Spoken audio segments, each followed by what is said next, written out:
Bagamat maulan na nitong mga nakaraang araw, problema pa rin ng ilang residente sa Albay ang ilang sakit sa balat na dulot ng mainit na panahon tulad ng pigsa at singaw. Nakatutok si Tina Panganiban Perez.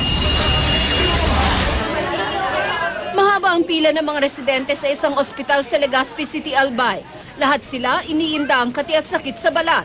Si Madonna at ang 2 taong gulang niyang anak may pigsa sa iba't ibang bahagi ng katawan. Hirap nga raw sa pagtulog ang kanyang anak. Ang mga batang ito naman, nagkahawaan ng galis. Uso rin ng singaw. Sa panahon, baby yan o, sa init. Ayon sa Legazpi City Health Office, pangunahing sanhi ng pigsa, galis at singaw ang mainit na panahon. Ayon sa mga eksperto, natural na nakatira sa balat ng tao ang mikrobyong sanhi ng pigsa. Kapag tayo'y nagkakasugat, maaari tayong magkapigsa.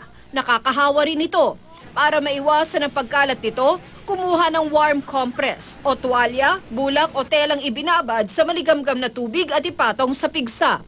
Iwasang galawin o tusukin ng pigsa dahil kusa naman daw itong mapipisa. Para naman sa galis, ayon sa DOH, gawgaw o prickly heat powder at regular na pagligo ang sagot. Sa singaw naman, may mga nabibiling antibiotic para mawala ito. At ngayong malapit na rin magtag-ulan, dapat na rin daw paghandaan ng mga sakit na mang-uso tuwing rainy season.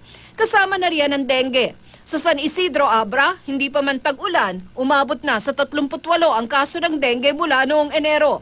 Ayon sa Provincial Hospital, 13 dengue patients ang isinugod sa ospital ngayong Hunyo lang. Ang pinakamabisang panlaban sa dengue, paglilinis ng paligid. Tina Panganiban Perez, Nakatutok, 24 Oras.